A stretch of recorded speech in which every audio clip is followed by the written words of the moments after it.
We did a video not too long ago on free lunging in the round pen, and a lot of times when people first adopt their Mustang, perhaps they've gotten a stallion or stud horse and they need to have the horse gelded, and at that time it is crucial that that horse exercise each day, and of course lunging would be probably the best way to do it.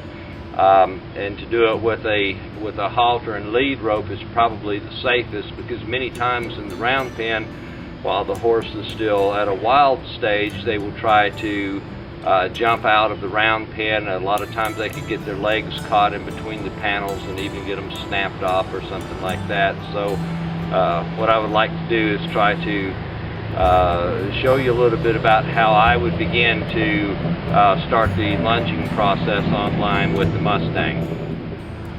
Alright, some of the first things that we'll do, we'll see if this is a little horse we got that's out of Wyoming.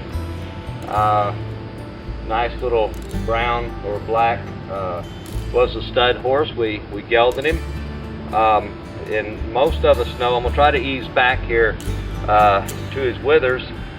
Most of us know that from the withers to the point of the shoulder, or from the withers to the ground, would be where the drive line is, which causes either forward motion or backwards motion.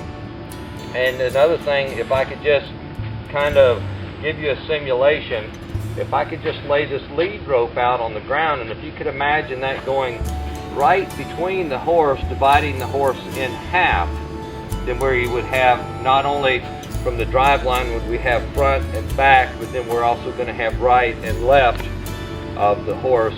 So we divide the horse into quarters, and then from there we were going to divide the horse into eighths and sixteenths for various driving purposes. So to begin with, on this youngster here, whenever I ask him to move, we'll say counterclockwise, I'm going to try to start with him faced up to me. Okay, now I'm going to play off of his drive line, which of course is from the withers to the ground. The center line that comes here, if I'm going to move him counterclockwise, I'm going to stand to my right or his left of that center line. Then when I ask him to move forward, I'm going to take a step out this way, which will kind of divide the quarter line into an eighth line and put my pressure in towards his shoulder, which will cause him to sort of move back to his hindquarters, step over from his forehand. It's a way for me to give him clear direction of which way I want him to go. Okay, I'm going to try to square him up just a little bit more before I ask him to go out. That's good. I'm going to stand here now. This horse is not yet completely tame. As you see, I had a good time just getting in close to him. And I'm going to have my rope like this so that I can let it go. I'm not going to make a bunch of coils and hold it in my hand to where if he was to take off on me, he would pull it up tight on my hand. I know a gentleman that got all the skin ripped off a couple of his fingers like that, so I'm going to have it like this so that he can pull it away from me if it becomes necessary. Okay, so as I said, I'm going to move in, I'm going to step out here and drive towards that shoulder right there. And he did an excellent job of just stepping out at a nice walk.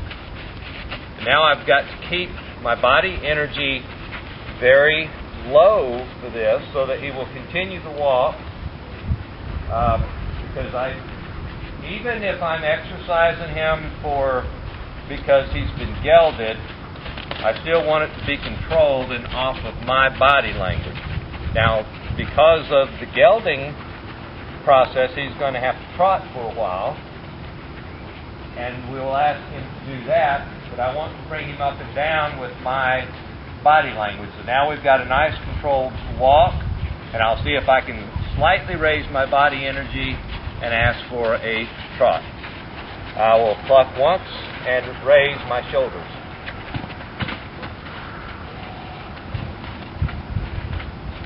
Now, you see with the Mustang, it took very, very little body language for me to get that trot.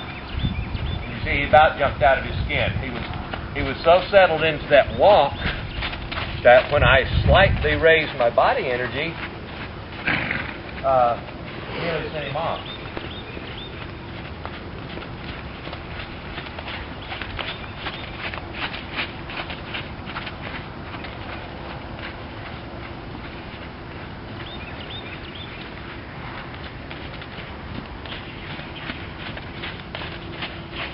Okay, now I will begin to ask him to get a little bit softer. I'm going to drop my flag on the ground.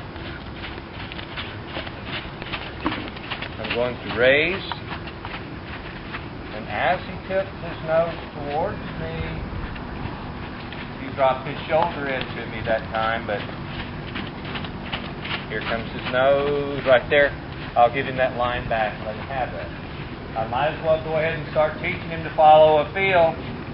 As long as I'm teaching him to do this, let's go ahead and teach him to follow the feel on his head. Nose, there it was. And you can feel it if you've ever gone fishing and you got your line out there 100 feet or so out in the water. You feel that little fish nip on the end of the line. Feel when he tips that head towards you. Now he's done really good because I softened my body while I was talking to you, so he went ahead and softened himself. So I'm going to reward him for that by letting him stop and turn it in face. Okay, that is today's lunging lesson with this particular Mustang. The main thing is to be aware of your body position, the angles that you go in on, because the angles that you apply your energy is where he's going to move in or out from. And remember, if you're having to lunge your horse for the purposes of a fresh gelding or something like that, he's going to need to trot for a good 20 minutes or so. And you can bring that up and down from walk to trot, walk to trot. We'll end this particular session and with this horse for the camera, and then maybe we'll come back tomorrow and show you bringing him up into a canter or something of that nature and change of direction. Thank you for watching.